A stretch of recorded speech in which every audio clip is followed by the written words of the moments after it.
आप सुन रहे हैं कहानी एक राज रूहानी सफ़र का भाग 7। वैभव को कुछ समझ नहीं आ रहा था कि क्या हो रहा है। बस मन को कुछ खटक रहा था। वह भाई के कहे अनुसार ड्राइविंग सीट पर जाकर बैठ तो गया, पर एक एक पल उसके लिए इंतज़ार भारी हो रहा था। धीरे धीरे काफ़ी समय बीत जाने पर भी जब वह नहीं आते उसे देखता है तो उसका मन शंका से भर उठता है। जब उसके लिए इंतज़ार भारी हो गया तो वह कार से उतरकर फ्लैट की ओर चल देता है।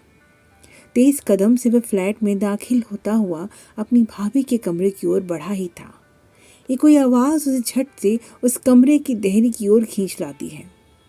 जहाँ देहरी पर ठहरे कदम अंदर का दृश्य देख अब सकते में आ जाते हैं। उसके सारे शब्द गले में ही घुट कर रह जाते हैं। उसकी आंखें जो देख रही थी उस पर उसे सहज ही विश्वास नहीं हो रहा था। वह देखता है कि उसकी भाभी का बिस्तर खाली था और वह पास ही सोफे पर उकड़ू बैठी अपने सामने खड़े जतिन को मुस्कुराते हुए देख रही थी। थारे को मारी कोणी फिकर न सा, मारी को भूख लगी है सा। निधि आराम से बैठी थी और वह दो जोड़ी आंखें उसे हैरत से निहारे जा रही थी। जतिन हैरत से निधि को देख रहा था और वैभव उन दोनों को। वे देखते हैं कि निधि इस तरह से सामान्य होकर बैठी थी जैसे कभी वे कोमल ऐसी हालत में थी ही नहीं। वे अपने कंधे पर आते बालों को अपनी उंगलियों से सुलझा रही थी। उसका सारा ध्यान अपने केशों पर था। ये देख जतिन उसके पास आता उसका हाथ पकड़ लेता है, जिससे निधि नजरें घुमा कर उसकी ओर देखती है। वह कह रहा था, तुम्हें कैसा लग रहा है निधि? जतिन अभी भी उसका हाथ पकड़े था और वह अपनी काली काली आंखों से पलकें झपकाती उसकी ओर देख रही थी। उसकी निगाह जतिन पर टिकी रह गई, जो उसके हाथ पर लगी वीगो हटा रहा था, जिसका दर्द निधि के चेहरे के बजाय जतिन के चेहरे पर उभर आया था। और वह उसकी हथेली को धीरे धीरे सहलाने लगता है। तुमको अपने सामने देख ऐसा लग रहा है जैसे मुझे पुनः जन्म मिल गया हो। चलो हम आज ही वापस चलते हैं यहाँ से। जतिन के कहे शब्द से वह यूं उछल पड़ी मानो गर्म अंगारों में उसका हाथ पड़ गया हो। वह अपना हाथ उसकी ओर से खींच लेती है। क्या कुछ दिन के लिए हम यहाँ और नहीं रुक सकते? मुझे अभी यहाँ से नहीं जाना, कहते कहते जैसे वो दो आंखें आंसू के टपका देती है। जतिन अनबूझता से उसका चेहरा देखता रहा तो जल्दी से वैभव वहाँ आता हुआ कहता है, जो बहुत देर से देहरी पे खड़ा खड़ा ये सब कुछ देख रहा था। हाँ भैया, कुछ दिन और रुक जाते हैं ना यहाँ। वे अपनी बात कहता हुआ अपने भाई की ओर देखता रहा, जैसे आंखों से भी वे कुछ कह देना चाहता हो। आखिर सब तय हो गया कि अभी कुछ दिन यहीं रुकेंगे। फिर जतिन डॉक्टर को निधि के चेकअप के लिए वही फ्लैट में बुला लेता है। तब तक जतिन निधि की पसंद का राजमा चावल ऑर्डर कर मंगवाता है। खाना उसके सामने था और वे खाने को देख रही थी। जतिन उसके लिए खाना लगाता हुआ प्लेट उसकी तरफ बढ़ाता हुआ कहता है, खाओ निधि, ये तुम्हारी ही पसंद का है। वे किसी बुत की तरह उस खाने को खाने लगती है। जतिन उसे देखता रहा, वे जिसे खाना निगल रही थी। मन ने मिठो चोखो लागे, वे बिना जतिन की ओर देखे कहती है। जतिन उसका हाथ पकड़ता हुआ कहता है, तुम जो चाहोगी मैं सब ला कर दूंगा निधि। जतिन जान कर उसका नाम लेता रुक कर देखता, उसका चेहरा गौर से देखने लगता है। अब निधि भी उसका चेहरा उतने ही गौर से देख रही थी, पर बोली कुछ नहीं। भैया, डॉक्टर आ गए। डॉक्टर के आते जतिन उनका अभिवादन करता जतिन के पास खड़ा रहता है। डॉक्टर उसका चेकअप करने लगता है। काफ़ी देर सब चेकअप कर लेने के बाद वो उठते हुए निधि को देखते हुए कहता है, अब तो आप बिल्कुल ठीक है। आश्चर्य है, देखकर लगता ही नहीं जैसे आप कभी कोमा में थी। फिर जतिन की ओर देखता हुआ डॉक्टर कहता है, दवाइयों की अब कोई ज़रूरत नहीं, फिर भी मैं कुछ विटामिन के कैप्सूल लिख देता हूँ, उनको आप देते रहिएगा। और जब आप जाने वाले हो तो आप चेकअप करा कर जाइएगा। मन ने कठिन न सुनाई जाना सा। एकदम से वह फिर कह उठी। वो सबकी नज़रें तेजी से उसकी ओर घूम गई। जी? डॉक्टर अवाक रह गया। जतिन जल्दी से संभालने आगे आता है। कुछ नहीं डॉक्टर साहब, हम अभी कुछ दिन ही रुक रहे हैं ना, बस वही कह रही थी। निधि चुपचाप लेट गई और जतिन डॉक्टर के साथ बाहर आ जाता है। डॉक्टर साहब, क्या आपके हॉस्पिटल में मुझे साइकोलॉजिस्ट की सेवा मिल सकती है? जतिन की बात सुन डॉक्टर के कदम वहीं ठिठक गए और वह पल भर उसकी तरफ पलट कर देखते हुए कहता है, हाँ क्यों नहीं, थैंक यू डॉक्टर। हाथ मिलाकर वह डॉक्टर को विदा कर पीछे पलटता है तो पीछे वैभव खड़ा अपने प्रश्नात्मक आंखों से उसी को देख रहा था। क्या अभी आप कहेंगे कि मैं जो महसूस कर रहा हूँ वो आप महसूस नहीं कर रहे?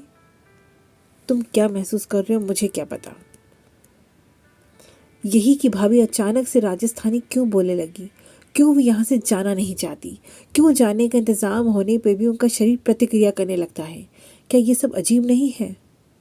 जतिन वैभव के कंधे पे हाथ रखता हुआ कहता है, हर जगह मनोहर कहानियां मत ढूंढा करो वैभव, और रही बात बदलाव की तो वही जानने में साइकोलॉजिस्ट से मिलूंगा। और हाँ, अभी घर पर किसी को भी निधि के बारे में कुछ मत कहना, वे सब बेवजह परेशान हो जाएंगे। जतिन अपनी बात कहकर चला गया और वैभव विचार मग्न वहीं खड़ा रह गया।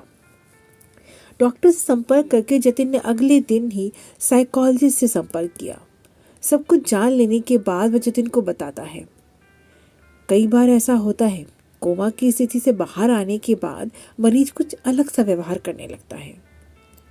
लेकिन डॉक्टर निधि को राजस्थानी बिल्कुल नहीं आती, फिर वे कैसे बोल रही है और उसकी खाने की पसंद में बिल्कुल ही बदल गई है। आखिर इस बदलाव को क्या कहेंगे? देखिए, दिमाग में अगला क्या व्यवहार करना है ये उसका इलेक्ट्रिकल इम्पल्स तय करता है। इस तरह से ये रिसेप्टर है, और जब मरीज कोमा से बाहर आता है तब उसकी सिचुएशन और इम्पल्स उसके अगले व्यवहार को प्रभावित कर देते हैं। और यही ठीक आपकी पत्नी के केस में हुआ है। वे राजस्थान में बेहोश हुई थी, इसलिए उसका प्रेजेंट इससे अफेक्टेड है। तो क्या वे फिर कभी पहले जैसे नहीं हो पाएगी डॉक्टर? मैंने ऐसा तो नहीं कहा। तब ऐसे में उसके निकटतम पारिवारिक सदस्य उसे उसके वर्तमान से जोड़ने में सहायक होते हैं। मेरी तो आपको यही राय है कि आप उसके परिवार के किसी सदस्य को यहाँ बुलवा लीजिए, फिर आप चाहे तो फिर आप अपनी पत्नी को यहाँ से ले जा सकते हैं। ठीक है डॉक्टर साहब, मैं कल आता हूँ, कहकर जतिन उठ जाता है। वह फ्लैट वापस आता है तो पाता है कि वैभव किचन में कुछ कर रहा था। उसे देखते हुए सवाल करता है, क्या कर रहे हो यहाँ और निधि कहाँ है? वे पलटते हुए कहता है, भाभी ने बाटी चोखा मांगा था, वही बाहर से लाया हूँ, आप खाओगे? वैभव बहुत हिचकी करके पूछता है, पर जतिन हवा में हाथ से ना का इशारा करके वहां से चल देता है।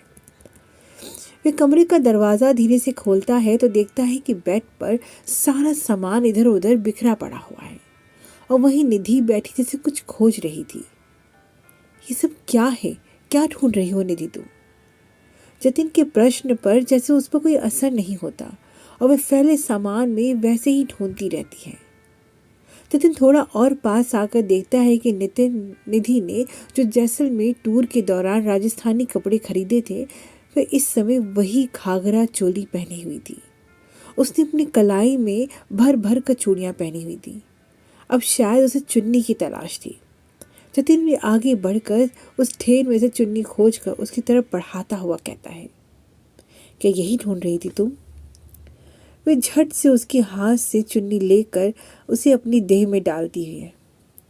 जतिन नजर भर कर उसे देखता रह जाता है और वे उसकी तरफ से बेख्याली से अपनी चुन्नी ठीक करती रहती है। जतिन आगे बढ़कर उसे अपने पास में जकड़ लेता है, फिर एकदम से जैसे वैसे छिटकती हुई दूर खड़ी उसकी ओर देखने लगती है। क्या हुआ? जतिन उसके चेहरे की ओर गौर से देखता हुआ मुस्कुराता हुआ कहता रहा, तुम इन कपड़ों में बहुत सुंदर दिख रही हो। तुम्हें ऐसे देखूंगा तो और प्यार हो जाएगा मुझे तुमसे। तुम्हारे से प्रेम करियो सा। वे अपनी झील सी गहरी आंखों में मानो प्रेम का सारा समंदर समेट लाई थी। हाँ बिल्कुल। वे अपनी अनबूझी आंखों से उसकी ओर देखती रही। ऐसा करते हुए उसके गुलाब की पंखुड़ी से घोंट बुदबुदा उठे। मैं तारे को छाड़ के कहीं नहीं जा रहा सा। जतिन उसके चेहरे को गौर से देखता जैसे कुछ पढ़ने का प्रयास कर रहा था और वह हिचकिचाती हुई उसकी ओर देखे जा रही थी। तभी दरवाज़ा नॉक करता वैभव अंदर आ जाता है और निधि को उन कपड़ों में देखकर उसके चेहरे के भाव जैसे बदल जाते हैं। उस समय तो वह चुप रह जाता है, पर मौका पाकर किसी एकांत में वह जतिन को अपनी बात समझाने की कोशिश कर रहा था, पर जतिन उल्टा उसे ही समझा रहा था। तुम ये कहना चाहते हो कि निधि निधि नहीं है बल्कि कोई और है? हाँ भैया, आप बात को समझते क्यों नहीं? क्या आपको नहीं लगता ये कोई साइकोलॉजिकल प्रभाव भर नहीं, कुछ रूहानी है? आप आंखों देखी कैसे नकार सकते हैं जबकि साक्ष्य आपके सामने है? वेट वैभव, कल मैं ले जा रहा हूँ ना उसे साइकोलॉजिस्ट के पास। वैभव को तनाव भरे भाव पर जतिन सहज होता हुआ कहता है, तुम ऐसा करो, तुम नीतू को यहाँ ले आओ। वह बहन है, ज़्यादा जानती है निधि के बारे में। मैं उसके घर पर बात कर लूँगा। लेकिन हाँ, कुछ अपनी बेकार की थ्योरी मत अलापने लगना, समझे? तुम आज रात ही निकल जाओ। लेकिन डोंट वरी, मुझ पर विश्वास रखो, मैं सब ठीक कर लूँगा। बस घर के बड़ों को मैं परेशानी में नहीं डालना चाहता। अभी तुम जाओ बस। अपने भाई की बात मानने के अलावा उसके पास चारा नहीं था। अभी भी कोई अनजाना सा डर उसके दिलो दिमाग पर हावी था। वैभव वाकई चला गया। जतिन दूसरे दिन किसी तरह से निधि को लिए साइकोलॉजिस्ट के पास ले जाता है, पर अपने 1 घंटे के सेशन में वह निधि और डॉक्टर की वार्ता के बाद भी असंतुष्ट रहा। उसके जहन में उठते सवालों के जवाब जैसे किसी के पास थे ही नहीं। वह हर तरफ से अपने सवालों को खोजता रहा और उसी क्रम में वह हर तरफ से निराश होता रहा। उसने जानकर वैभव के सामने नहीं जताया कि उसे भी कुछ बदल जाने का एहसास है, पर क्या, यही नहीं समझ पा रहा था वह। अब उसे एक उम्मीद थी कि शायद अपनी बहन नीतू को देखकर वह पहले जैसा बर्ताव करे। वह निधि के साथ वापस आ जाता है। तब तक वैभव और नीतू भी वापस आ चुके थे। निधि को सामने देख नीतू उसके गले लग गई, लेकिन निधि की ओर से कोई प्रतिक्रिया नहीं हुई। इसे नीतू हैरान उसे देखती रह गई। पूरा दिन वे कई बार कोशिश करती रही कि उसकी बहन उससे बात करे, पर वह पूरे समय कमरे में चुपचाप लेटी रही। क्या वाकई निधि बदल गई है? क्या जतिन और वैभव जो समझ रहे हैं, क्या वो सच में कोई रूहानी एहसास है? जानने के लिए सुनते रहें कहानी एक राज रूहानी सफ़र का। कहानी पसंद आने पे अपने मित्रों को साझा करें। धन्यवाद।